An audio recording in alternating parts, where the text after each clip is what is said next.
baseline out. It's nighttime fantasy football talk on Sirius Fantasy Sports Radio. Now back to Big Lead Sports.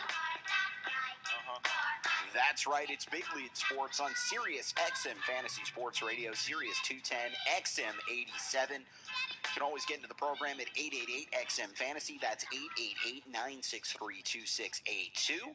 And the biggest event in football, and you could be there, Sirius XM is giving one of our subscribers the chance to go to the Super Bowl. Grand prize includes airfare for two to Indianapolis, hotel accommodations, and 2 tickets to Super Bowl 46. For official rules and to enter, go to SiriusXM.com/Super Bowl 46.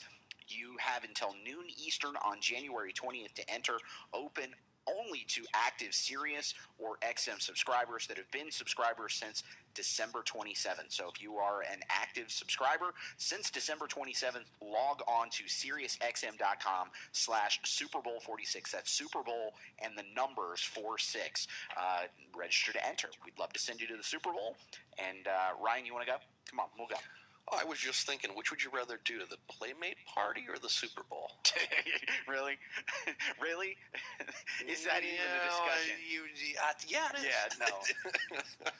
Trust me. Sure, let's go. I've covered a couple of Super Bowls, and I tell everybody every year, oh, are you going to the Super Bowl? Not if I don't have to. If I don't have to be part of that circus, I don't want to be part of that circus. It's the same with the NBA Finals. Unless one of the teams I'm responsible for covering goes, I will gladly hand that mess off to somebody else. I just don't enjoy the zoo. Like the big screen, huh? I love not having to deal with morons. That's my favorite thing. If I can avoid the morons, I always do. But speaking of somebody who always enjoys the zoo, and that's because he is a lifelong Packer backer, let's bring in our next guest. He is Chris Anthony from Fantasyomatic.com. Now, Chris, before we get started, Ryan threw out this idiocy of co-MVP for Drew Brees and Aaron Rodgers. As a Packer guy, is that the most insane thing you've ever heard of? I'll even step outside my shell of being a owner and season ticket holder of the Green Bay Packers and say, hey, listen, Breeze is on fire. He's peaking at the right time. He's had an absolutely amazing season. But the MVP is an award for the entire 16 weeks. And you got to look at what Aaron Rodgers has been doing the entire season. I mean, and forget the whole head-to-head thing in Week 1. That's insignificant. But Rodgers has really had a more impressive full body of work, if you ask me. Breeze, though, getting hot at the right time, and I think that's going to prove beneficial for his Saints, definitely in the division round this weekend. All right, Chris. Brian Schottenheimer informs the Jets that he won't be coming back to the Jets. Now, 6 or 7 more people could leave the Jets. I might actually care about them going forward. But what do you make of the New York Jets? And certainly when you hear all the stuff that's starting to come out now that their season is over and players are getting away from each other and what they're saying about how that team – can a team that is that dysfunctional ever get their act together? Or do you think this is a situation where they're going to have to make major changes in order for stuff to come together there? I don't know how they're not going to make major changes. It's really just the negative momentum that they've taken into the offseason. I mean, some of the reports that were coming out of the locker room, I think the end of their season was really personified by the Santonio Holmes episode there at the end of the season. I can't imagine he's going to be back, and he's supposed to be a captain. I really find it hard to believe that a lot of those players are going to be able to really feel the same way about Rex and kind of the promises that he's making as they have in the past. I think we're going to see a whole different Jets team, and it's probably what we're seeing is a little bit of the top levels kind of crumbling, and it'll work its way down to the player levels too. And they got some issues that they have to address in free agency and some big decisions to be made there. So I think what we know of the Jets, or at least Rex Ryan Ball, might be kind of fading in front of us right now.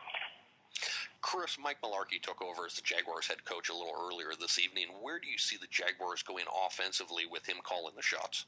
Well, clearly they're putting him in. They need to spend some money and give Blaine somebody to throw to.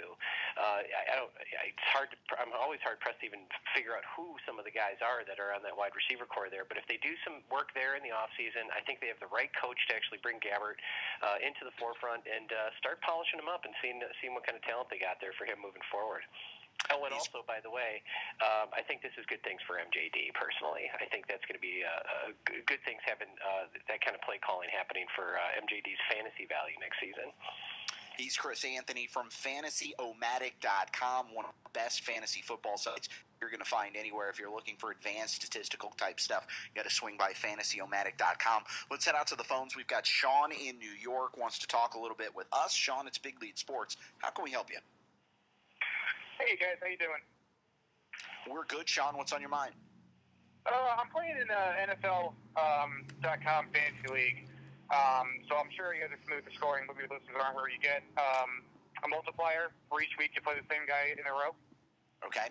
And last week I started Jimmy Graham, and I can start him again this week and basically get twice the points whatever he actually puts up.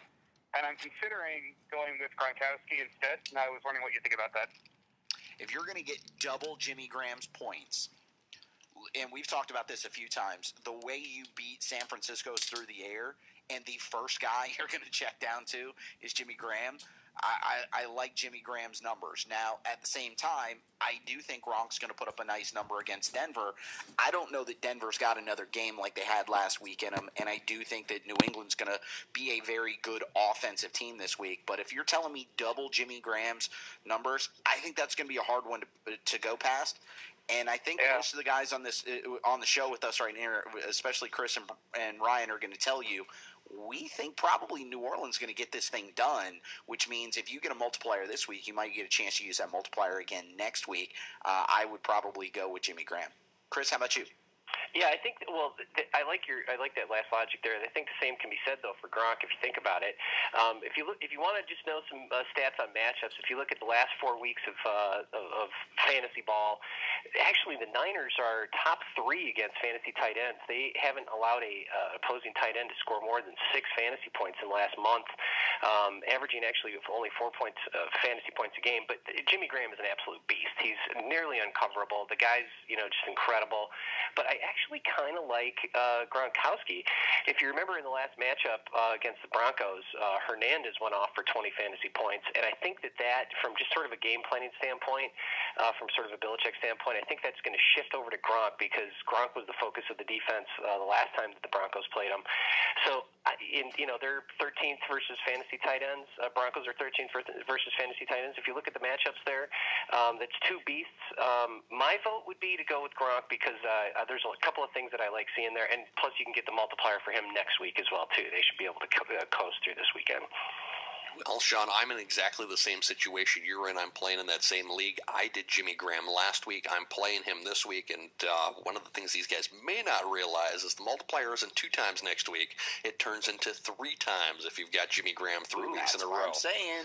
So the multiplier goes up each week you play him. So I am sticking with Jimmy Graham this week, Sean. I am playing him this week, and I anticipate fully playing him again next week and getting that 3-bye points in ideally a matchup with the Green Bay Packers where I think he has a tremendous open.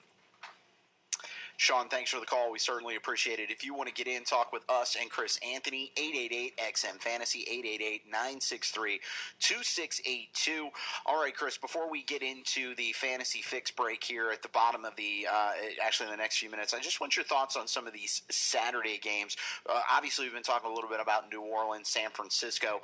How do you see this playing out? And I know you've run the numbers on the defenses, and I know that you kind of look at things in a much smaller sample size than maybe most, but how do you see this game playing out with New Orleans going to San Francisco? Weather's not going to be a factor. Both teams are elite at what they do. San Francisco on the defensive side, New Orleans on the offensive side. How do you see this game playing out? Well, from a defensive matchup standpoint, if you break down all the major positions, it actually favors the 49ers just from a matchup standpoint. But there's all these intangibles. I mean, when you get into this time of the year, you talk about momentum, you talk about streaking, and when players are getting hot. And if you just look at it from a Alex Smith versus Drew Brees standpoint, I mean, it's almost laughable. Not that Alex Smith is bad. He's got my vote for comeback player of the year this year, to be quite honest with you. But he's no match for Drew Brees. I think what it's going to boil down to in that matchup is San Francisco's inability to actually punch the ball in the red zone. They didn't get that fixed before the regular season ended, and I think this is where it could really come to bite them. This is their first game in the playoffs, and I think that's going to be the difference in this game this weekend.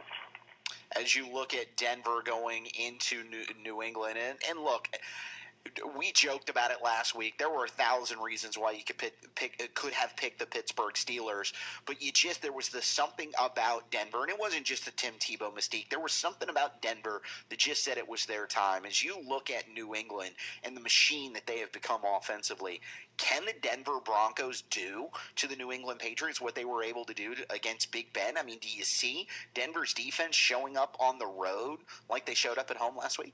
Well, that's it. You just put your finger on it. It's Denver's defense. Listen, this Tebow ride has been amazing. It's made a believer out of me from a fantasy perspective and from an NFL perspective.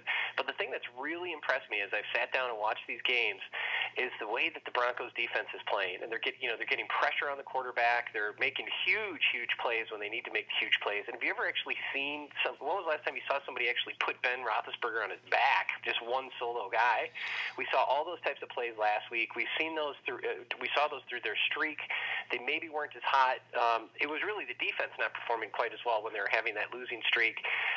So can they stop Tom Brady? I don't know. The matchups certainly look good for the Broncos, but it's really hard to guess, how they're going to come out. Are they going to go, pound it with the running game or try to go in the air again? I do think this is the Patriots' game to win, but it's really going to boil down to how the Broncos' defense performs, if you ask me. He's Chris Anthony. He's from Fantasyomatic.com, hanging out with us. We're going to take a very quick break. We're going to throw you out to the Fantasy Fix, get you the very latest in fantasy news and notes.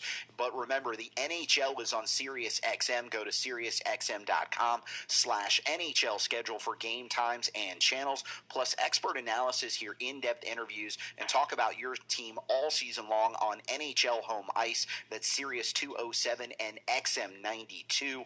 I'm Steve Kyler from Big Lead Sports. He's Ryan Benini from KFFL.com. We're going to be back after this very quick break. Don't go anywhere. It's Big Lead Sports on Sirius XM Fantasy Sports Radio. Sirius XM Fantasy Sports Radio. Fantasy Fix. Let's get you fantasy basketball